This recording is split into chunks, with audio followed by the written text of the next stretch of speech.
Welcome to the Human Design Profiles and Entrepreneurship podcast. I'm your host, Chantel, a 1-3 manifesting generator, small business strategist, workshop facilitator, and author of the Aligned Action series of workbooks for solo entrepreneurs. This podcast is an active learning experiment. It's all about how we experience entrepreneurship on an individual level while we also satisfy our desire for self-awareness. Each episode is a profile of a business owner and human design enthusiast who is here to share how their personal profile lines influence their business journey. Today, my conversation is with Marion Theis, a marketing energetics coach. She helps spiritual women implement a growth strategy based on their unique energy so they earn more, do less, and enjoy their lives right now.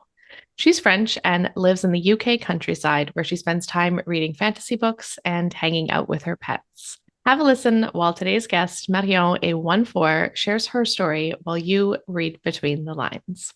Tell me about what being a 1-4 feels like for you. Starting with the very conceptual questions first, I like that. It feels like constantly falling into rabbit holes and wanting to tell everyone about it all the freaking time. I hadn't considered that there was such a sharing element, but that makes sense with the 4 Yeah. line. I'm a 1-3, so we share the 1 line, but the energy of the 3 and the 4 is super different. What does that sharing look like for you? Like, does it tend to take the same form or? No, it doesn't. It varies. I think there's like this online thing and offline. So basically, whenever I learn anything from like a fun fact to a meme on the internet to a new learning I unlocked in like a very niche thing, I tell everyone about it. Like I'm going to tell my partner. If I'm speaking about it, I'm catching up with friends, it's going to come up.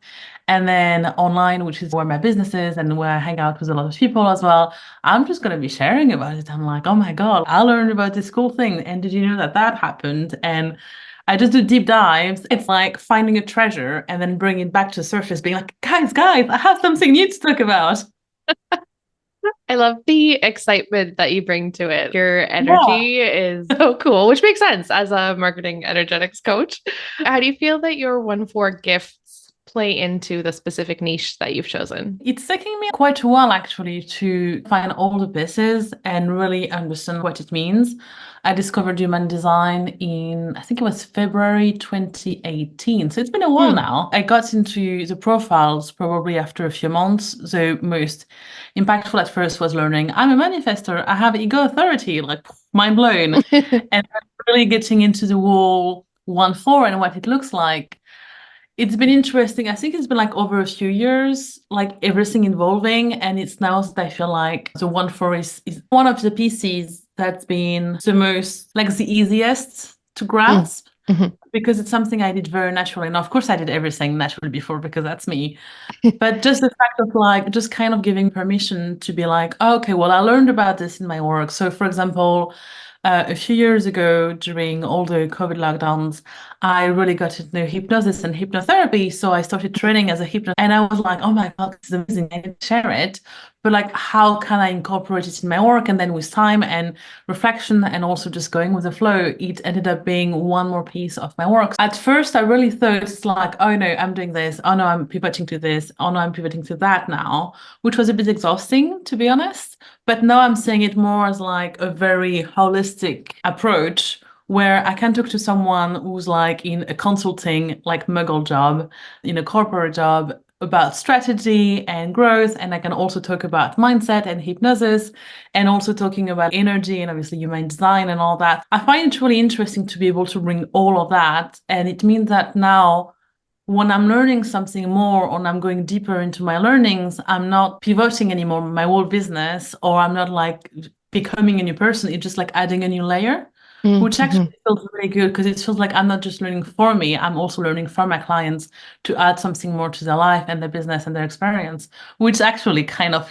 rationalize a lot of the hours I spend learning about stuff. So that's all good. That's such a beautiful way to define the 1-4 profile of learning for you, but learning for clients. 1, that personal learning, and then 4, bringing it to other people. The way that you've phrased that is a beautiful way to put the energy of the 1-4. How does it feel? How do you think it compares to being a 1-3? Well, I don't immediately feel the need to share. That's definitely different. I do my deep dives and I will share when asked in response, Okay. but I'm a manifesting generator, so I need that response bit. But I don't have the same excitement for sharing. I think the excitement for learning is just the stronger aspect of that. And then with the 3 line, I have to put it into practice and experiment with it before it feels like cooked. Like it's an essential part of the like incubating baking process for me of I have to learn the information, I have to sit on it for a while. There's like a bit of a waiting, really. Whereas for you, it sounds like it's like more fluid from learning to sharing. Obviously, it's always better when you're learning something and embodying it in your business or in your life, just because it means you've really like embodied it, incorporated it. What I really like and what I find resonates a lot with people around me is when I'm sharing as I'm learning and as I'm embodying it. So really sharing the learning process as well and being like, guys, I have no idea what I'm doing, but I'm just sharing it with you. I actually do want to do a lot more of that because it's something that's spontaneous and also going purely from a marketing perspective. And I think you might resonate with that as well. People don't really, it's not the same to learn from like the all-time expert who's like there at the top as it is to see someone and see their evolution and being with them as they're learning and benefiting Absolutely. from the experience as they're going on. So it means at the end of the day, you're not learning like the centuries or decades of knowledge and experience. Here is deal with it. But you're actually like it's also facilitating and helping with micro learning, which is like so much more efficient and also I think so much more impactful on the day to day. Yes, I agree. The closer you can share to the time that you've learned it or experienced it, the better, the more authentic that's going to feel. I think on both sides, right? Like it feels more authentic to be sharing ourselves as we're learning, as we're experiencing. And then it feels more authentic from the receiving end of it as well, because that energy translates across. I want to go back to something you said about how when you first encountered human design, profile was one of the things that was the easiest to understand, the easiest to implement. I agree with you. That's partly why I created the show the way that I did, because I think there's so much out there about type. And I mean, yeah, learning that I was an MG was eye-opening, just like learning you were a manifestor was eye-opening for you. But profile was, I think, the second thing that I dove into as well. Our journey is similar. I think I found human design either late 2017 or early 2018 also. So it's quite aligned. It was something that was easier to integrate than other elements of my chart, I think. I think it's easier because to me it feels like it's also more in a way intellectual of like this is how you learn about the world, obviously being line ones, and this is how you like share, about people. It's more mind-based, so it's more like, okay, I can see myself doing that. I had this epiphany moment of like, oh, this is why I want to talk about new things in my life all the time. Because I know not everyone does that. Right. But to me, it's just like I'm learning something new. I want to share it to the world. I just find this very fascinating. So I want everybody to benefit from it. Also, being an ego authority, just being able to talk about it is also where I process a lot of information, which is one of the reasons I like doing interviews like this, because I learn a lot about like hearing myself talk and everything. But yeah, it was really interesting because I think it's more mind-based. And the 1-4 especially was like, okay, so this is how you learn. This is normal to want to learn about different topics every 2 weeks for every 2 months or whenever. Also normal to want to share about it. And I shouldn't put limitations to what I want to share because it's not Anne brand or whatever. Yeah, I can resonate with that for sure. The shadow side of the 1 line is that we feel sometimes like we don't know enough, but Definitely. you're right that embracing the other half of our profiles, like either my experiencing going through it and your sharing going through it, is a way to almost insulate ourselves from the potential of feeling that 1 line angst in a Yeah, way, right? yeah, exactly. It's like taking the pressure off because you're not coming up as the ultimate expert of like, I've done that for 20 years and that only have a PhD. And it's like, well, that's cool for you. And I've just learned about, I don't know, last week I went to some friends for New Year's Eve and I started, like, they had a harp. I know it's very random and I really liked it. So they ended up lending it to me and now I'm Oh, learning to play the harp. I'm not a musical person at all. I have never been. And I'm just, claiming that this year I'm going to learn to play the harp. And it's just very random, but I just love going into like the different things. I feel like it's also stimulating various part of my brain, and obviously like it just feels good energetically. So just rolling with it now. I don't see Right. things as like a distraction anymore. I'm just seeing them as Uh, a way to learn something different, which ultimately, if it makes me happy, then it's going to benefit people around. Well, it's going to benefit me, which is most important, of course. People around me, and also, like business and how people resonate with me, because it's all an energetic game. So, the happier you can get about doing your thing, the more it can be felt. yeah. I think the more random, the better. I think Yeah. sometimes if it's more random, I'm more curious and my one line is more intrigued. The more random it is, that's a theme that's come up for me. Absolutely. And I think, I don't know, could it be a thing of like the line one? Well, I think we have both, of course, but you know how you have depth of topic and then you have the kind of width. And I feel Right. like learning a bit about a lot of different things is more interesting, as you said. It makes me more curious than like learning about the same topic and going like a tiny bit. Because I guess the learning curve is also steeper. If you're learning about like business that you've been doing for 10 years or marketing, then even if you learn something new, it's going to be like 1%. Whereas if you pick up a harp and you've never done music in your life, you're going to learn like a lot in a very short time, which it's like a learning high almost. Absolutely. It's so fulfilling. You're right. Yeah. That when the learning curve is high, it's an energetic high as well. Absolutely. Yeah. Yeah. And then hyper focus, you're just very Right. into it. With your clients, do you integrate profile or human design at all in your work with them? Yeah, so it's like one of my requirements. One of the requests I have on the intake form when I start working with someone, when someone books a session, they're like, what's your date of birth? Because Yeah. I'm going to go astrology, big three, big five. And then I'm going to go and check the human design, sure, before a session. I do try and introduce a lot of people to human design because obviously I love it. And my, one for is like, oh my God, I have a treat for you. So when I tell people about it, I'm like, human design is a single modality, self-development, spiritual tools that has had the most impact in my entire life and business, in the way I do life and business. Because it's true, it's just like mind blowing all the time. And I don't understand how people cannot know about it. So if they don't know about it, and even if they do know a bit, but maybe haven't really gone as deep as I have, or don't have, the same opposite distance over their own chart, or just have never heard about it, or don't integrate it in their business. I just love picking up a few pieces. But even from like a very basic point of view, just reminding people like, okay, well, you're a projector. You're not supposed to be working like 12 hours a day. Or you're a manifesting generator. You are supposed to indulge into all of these different activities that, seem random and not connected, because it's what you do. You need to have several interests.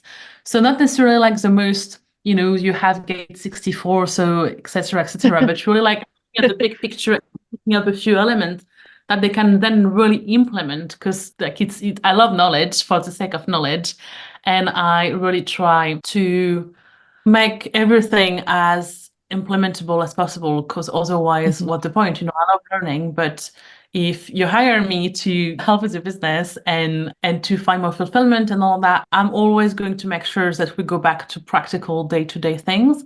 And profiles, I think, are really, really good with that. Mhm. There must be an element of practicality that's inherent to line ones because I share that as well. Okay, It's that's cool. I'm processing in real time here, but it feels a little bit like part of respecting information and knowledge is putting it into practice. I love that. Like you're right, learning for learning's sake doesn't feel like it's honoring that Mhm. knowledge in a sense, you know? I do. Yeah, I resonate with that a lot. Yeah, because it's like, yeah, okay, you learned, but like, so what? Because Right. then we could spend our life in books and never really set it into practice, and then there is no legacy behind it. So we've just amassed, gathered all the information, Mhm. and then, I mean, I'm gonna do like a very dramatic example here, and then we die, and Right. then what's left of the knowledge? Because Right. there is no one else on the planet, nor will there ever be, who will have the exact same learnings and experiences and filters and all that we have. So in a way, it's really Mhm. like a duty to like put whatever we do into the world. And even if it's gathering like elements from different fields and connecting them together, when you think about the most to me, impactful and revolutionary businesses, it's and probably science. I don't really know a lot about, like physics and stuff, but it's really blending different things. Well, even science actually, quantum physics, blending spirituality and like, hardcore rational physics. I think it's fascinating. Mm-hmm. Yeah, I was part of this futures membership. I'm really interested in futures thinking. And there was something that was shared that I do not know a lot about, but it was about if you could essentially feed a computer generated model a certain type of information, and then you could make projections basically. So it's almost like feeding specific information into a digital mind, I guess. And the question posed to us in the group was, if you could run some kind of simulation, what would that be?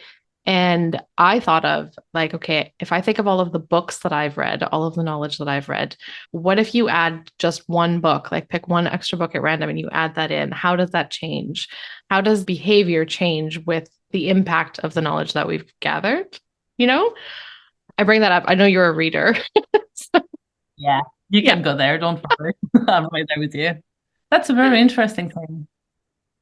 Yeah. I really like this kind of questions. I really like books, actually. I tend to read more like fantasy. I also like sci-fi a lot, Mhm. or even books like one of the first books I read, I think it was last year in January, is the Midnight Library. Oh, yes. I Uh, love that one. yeah, so just having, kind of all these lives which are in a book, and you can visit the library and pick up a book and go into life and then live very different lives. I think it's fascinating just the power of decisions and of choices, and how actually I am convinced that all the big life decisions that we have to make that we think are like a huge deal are actually probably not as important as all the tiny decisions we make on a daily basis, like going to like a certain restaurant on a day and meeting, your partner, which is what happened to me in Bali 5 years ago, Yeah. or just like crossing at this crossing on the road and not this one, and then you bump into an old friend, and then they offer your job, and then you move country. It's so random, but also it's not, and I find that very fascinating. And Yes. I think it's very hard to predict intellectually, and that's the beauty of it, right? I think it's very stimulating to think of like all the parallel realities that could happen. And as you said, like how one single thing, one single book, one single event can actually alter your whole life, Right. or just seemingly like very like tiny things have like a Yes. massive impact on our lives. Absolutely. We could nerd out on this for forever, I think. But I do want to talk a little bit about your four line, which we don't share. I know that your network is really important to your life and to your business. Tell me a little bit about how you've built that. That's a very interesting question, and one I have been asking myself, because I think for a long time. So I think the line one is like very straightforward for me. I love learning. I go into rabbit holes and, like implementing knowledge and all that. So line four at first puzzled me a bit more, because I think being a line four, it's not the one I'm like the most conscious of to start with.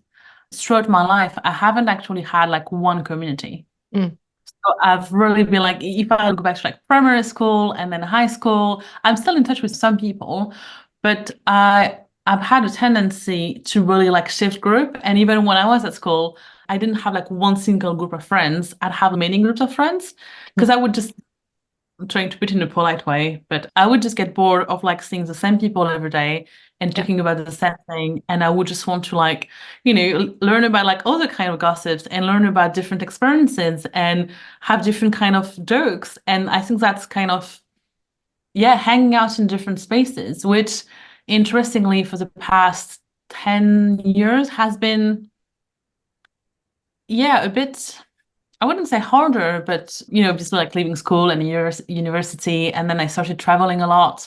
So I would go somewhere for like 2 weeks to 6 months, starting to form a community, and then leave, which would be very Hmm. uprooting. So I'm finding this balance between, of course, keeping in touch with people and actually meeting more people in different countries I would visit, and so keeping in touch with them and then going to revisit. So that's been actually quite good to have like a worldwide network. But then 5 years ago, I met my partner and in Bali, and then we traveled together. And then I came here in the UK in the middle of nowhere. Mhm. And after 6 months, lockdown started. So obviously not great for my social life. Mhm. Obviously, since then I've gotten out of the house and met different people. I was doing spiritual meetings locally as well, which was great for me to meet people. Actually, that's one of the things that I feel is probably very foreign, is I've always kind of been involved somehow with like running events, like networking things. Mhm. So even when I was like at university or even in high school, I was like student council, like student rep or something. And then, yeah, I did my first ever event on my own was a networking event for women entrepreneur Mhm. in Buenos Aires, which was really cool, met lots of people. And then I left and people were like, when are you going to run it again? It's like, I don't know. I left the country. And then here, when I arrived here, I didn't really know that many people. And I went to like the spiritual meetup, and the person who organized it was just wanted to get rid of it. She just wanted to pass on the, leadership. So like, okay, I'll do it. I've just arrived at, why not? And I grew it as, something that gathered more and more people and gained momentum and actually made me meet a lot of people from different backgrounds. And that was really interesting. I think it's like everywhere I go, to sum up, this is a very long answer. I feel like everywhere I go, I have a need to create my community and I gather my community. Or like even to the point where when I first arrived here, I was like, okay, well, I'm going to go get a massage, but I'm going to go get this guy because I know he's into spirituality. So maybe we'll just become friends and not with an agenda, because actually we didn't end up being friends at all, but just with this thing of like, I need to build my web around me because that's what makes me feel good. Mhm. I do have an ego authority. Mhm. So like, what's in it for me is a very real question, not feeling guilty about anymore. Right. So I think, and actually kind of links back up to the official name for the line 4 being the networker. And network has always been a word that's made me really cringe and made me Mm. like very like, oh, like it feels so artificial, like, oh, here's my business card. And so that's really not how I do things. Like literally, I went to an event and someone was going around handing out her business card, Ah. which was like, what? Anyway, that's definitely not the way I link up with people, but I am also very aware of what people bring into my life Mhm. and also what I bring to them. Of course, it's like a two-way street. And, I don't have an Excel spreadsheet with like all the skills and all the knowledge, but I do, because I know how important my network is, it is also something I'm being very careful about. And just from also like a mindset perspective, do I want to be hanging out with people I don't resonate with, or with vibe is like a bit off? Like, I don't have enough energy for that. That's just not Mhm. happening. Protecting your energy is hugely important. And it's tough to find flow if you don't do that. Yes. And, I don't have sacral energy. So Mhm. anytime I speak to someone, no matter how lovely it's going to be, it's taking some energy away. Mhm. So I need to have something back in it. I need to feel good about it. I need to learn something. I need to, if someone, and now I'm like way more assertive about that and my needs. It's like, if my partner wants to hang out with some people and I don't like them, I'm like, I don't, yes, you go, but like, I'm going to go for an hour or I'm just not showing up, because Mhm. that's just not, I'm just done, just pretending to be, polite and liking everybody, because that's not my vibe. Right. Especially when you could be spending that time playing the Sleeping. harp or Yeah, of the heart, exactly. And it's not because this one person enters the room and I don't really love it first, I'm just gonna leave dramatically. Mhm. But I am just way more aware of who I'm giving my energy to, which is Mhm. important on so many levels. And I think whether you're line 1-4 and have sacral energy or not, your energy is the most important thing you can have, like you can preserve. Yes. And that makes sense with what you do in your niche. Yes, exactly.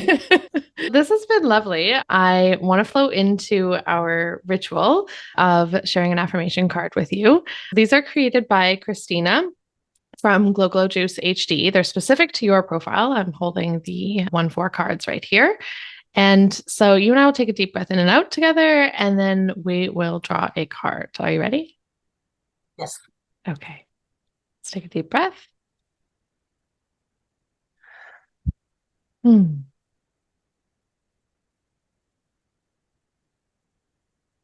The card reads, I will make an impact on the people in my life when I am ready.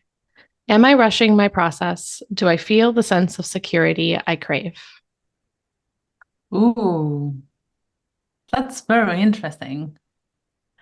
I did like a meditation slash nap just before coming up. And one of the things that came through was like feeling safe in my business. And especially as, it's like January and everybody's like, just goals and all. And I'm really like, if it's fitting your energy, that's great. But I know a lot of people, including me, are just like not feeling it. We've just crossed into winter. The official beginning of the year is in spring. It's at the end of March. Okay, so let's all chill. I'm also noticing, of course, the pressure and like going back to corporate clients and, work on a different timeline. So yeah, so the safety and the not rushing are really quite interesting. They do resonate. They're very on point for today. Tell everyone where they can find you. You can find me on Instagram, which is my name at Marion Cloetes. I'm also on Facebook. You can add me. And then my website is marioncloetes.com. It's been lovely talking with you. Thank you so much. And interestingly, Christina is how I connected with you. She shared on her stories that you were looking for a 1-4 profile. And I'm like, I'm a 1-4. How fitting that a 1-4 found me through her network. Right? Meant to be.